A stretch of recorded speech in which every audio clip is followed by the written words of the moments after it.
Hello everyone, this is your host Rajshree and we are going to review Cobalt Blue, जो कि एक visual adaptation है of a novel Cobalt Blue, जिसे लिखा है सचिन ने और इसे डायरेक्ट भी ऑथर ने ही किया है। जब डायरेक्शन इन्होंने खुद किया है तो we can expect a good representation of the novel. And novel जिन्होंने पढ़ा होगा उन्हें इस फिल्म से ज़्यादा कुछ एक्सपेक्टेशंस नहीं रखना है, because you know the story. Other than just visualizing it, nothing has been changed. There are few minor alteration because ये visual representation है, तो you can expect that। अब यहाँ पे फिल्म की बात करें तो आपको यहाँ पे ये देखने को मिलेगा कि कैसे एक मिडिल क्लास फैमिली है जो कि काफ़ी कंजर्वेटिव है, वो केरला शिफ्ट होते हैं एंड वो अपना एक खाली रूम एक पेइंग गेस्ट को देने का डिसाइड करते हैं। अब ये रूम में जो पेइंग गेस्ट आते हैं वो इनके लाइफ में, इनके घर में बहुत भूचाल मचाते हैं, क्योंकि उनका लव एंगल जो है वो ये फैमिली के सिबलिंग्स में दिखाया गया है, लाइक कैसे ब्रदर और सिस्टर जिनका कॉन्ट्रास्टिंग पर्सनैलिटी है, एक बहुत ही ड्रीमी वर्ल्ड में रहने वाले हैं जो कि एक एस्पायरिंग राइटर भी हैं, और कैसे वो हर एक चीजों को अपनी नजर से देखते हैं। और दूसरी तरफ उनकी बहन है जो कि काफी एथलीट गर्ल हैं एंड काफी ओपन माइंडेड प्लस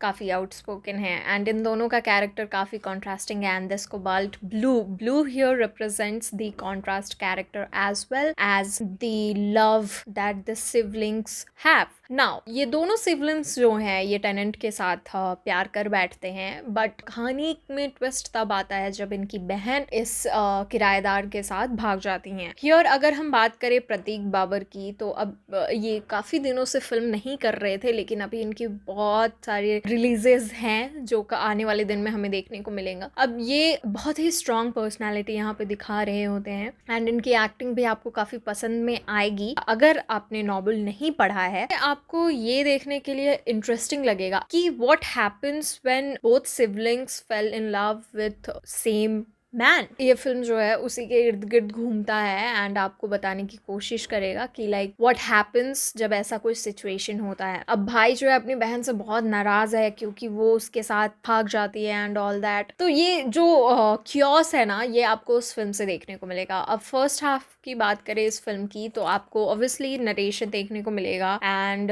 कैसे स्टोरी डेवलप हो रहा है उसके बारे में आपको देखने को मिलेगा। लेकिन सेकेंड हाफ में अगर हम बात करें तो जो कंक्लूजन है वो उतने अच्छे तरीके से इस फिल्म में नहीं आता है। And also the screen play के बारे में अगर हम बात करें तो स्क्रीन प्ले यहाँ पे ज्यादा कुछ खास काम नहीं कर सकता, बिकॉज एक नॉवल का अडेप्टेशन है तो जो बेसिक या फिर जो रूट स्टोरी है या प्लॉट है उसे चेंज नहीं किया जा सकता। अब देखिए बहुत सारे ऐसे फिल्म्स हैं जो गे कम्युनिटी को दिखाता है या फिर LGBT कम्युनिटी को रिप्रेजेंट करता है अपने तरीके से, एंड ये फिल्म के डायरेक्टर भी एक आउटस्पोकन गे हैं, तो ये जो ऑथेंटिसिटी होता है ना अबाउट द एक्सपीरियंस और एनीथिंग, वो काफी ही ऑथेंटिक है। लेकिन एक चीज है जो इस फिल्म में आपको नहीं देखने को मिलेगा लेकिन नॉवल में देखने को मिलेगा, वो ये है कि बहुत सारे रेवोल्यूशन या फिर बहुत सारे ऐसे मार्च के बारे में आपको उस फिल्म में देखने को मिलेगा which was related to LGBT community. अब यहाँ पे वही चीज थोड़ा मिसिंग है। यहाँ पे मेन फोकस जो है वो लव एंगल के बारे में है, बट फिल्म में आपको वो सारी चीजें नहीं देखने को मिलेंगी जो आपको नॉवल में देखने को मिल रही थी about the LGBT community's struggle and all that. यहाँ पे भी कोशिश की गई है to represent the scenario, but it hasn't been done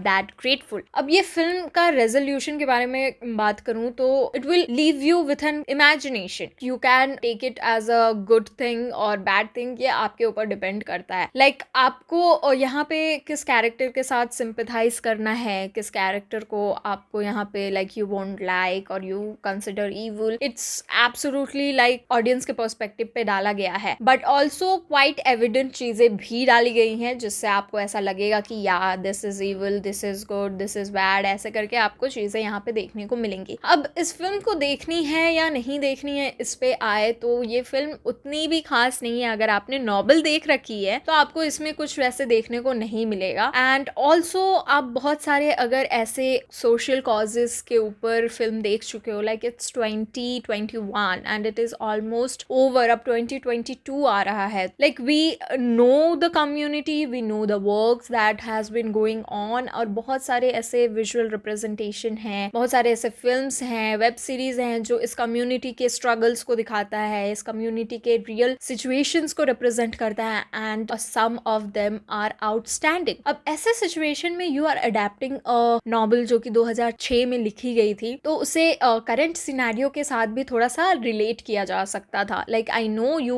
went to a true adaptation of the novel, but it would have been great if you had considered current situation. अगर कुछ चीजें ऐड किया होता अभी के सिनेरियो से related, it would have been more interesting and more worth watching. But यहाँ पे आई डोंट थिंक कि आपको ये फिल्म देखने की कोई बहुत ज्यादा जरूरत है, या फिर बहुत जल्दी में आपको इसे देखना ही है, देखना है। यू विल रिग्रेट अगर आप नहीं देखोगे तो। It's like a very simple thing. If you want to know about the story और the love triangle, you can watch the film. But if you are going to watch this film considering that you will get all the good scenes or all the situation जो कि represent करता है community को, and ये जो scenario है, ये hodgepodge जो scenario create किया है ये plot ने, इसका बहुत अच्छा आपको scenes and plots twists ये सब देखने को मिलेगा, तो वो आप expect ना करो। आपको इस film से वैसी कुछ चीजें देखने को नहीं मिलेगी। So it is not a must watch film, but yeah, you can watch if you consider things that I have told, the list that it is not new in this like genre or anything. So if you like such content that will not be that drastically effective or that will be not that impactful, but you can watch just for the sake of watching, or if you like watching. Otherwise there is nothing that would like shock you or give you something that you will think after watching this film. So yeah, that's my review, my take on this film. And do tell me if you have watched this film, how you felt about the film. And thank you so much for watching this video. Stay tuned for more such contents. This is your host Rajeshri Das signing off.